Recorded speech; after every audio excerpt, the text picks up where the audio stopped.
Tired of your PC or laptop stubbornly refusing to connect to your iPhone hotspot when you need it most? First, let's double check the basics on your iPhone. Make sure personal hotspot is toggled on in your settings. You'll find it under cellular. Then personal hotspot, or sometimes it's directly in the main settings menu, and while you're there, verify the Wi-Fi password. A simple typo can be the culprit. Now, on your PC or laptop, ensure Wi-Fi is enabled and that you're selecting the correct iPhone hotspot network from the available list. Double check you're entering the correct password, paying attention to capitalization and any special characters. If it still won't connect, it could be a driver issue on your computer. Open Device Manager, expand Network Adapters, locate your Wi-Fi adapter, right-click it, and select Update Driver. Choose Search automatically for drivers to let Windows find the latest version. Another common cause is data restrictions on your iPhone. Go back to cellular settings.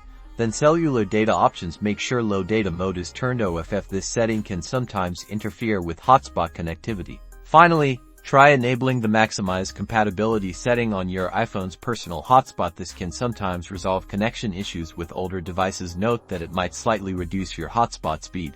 And that's it. By following these steps, you should be back online in no time, enjoying a seamless connection between your PC or laptop and your iPhone hotspot. Don't forget to like and subscribe for more tech tips.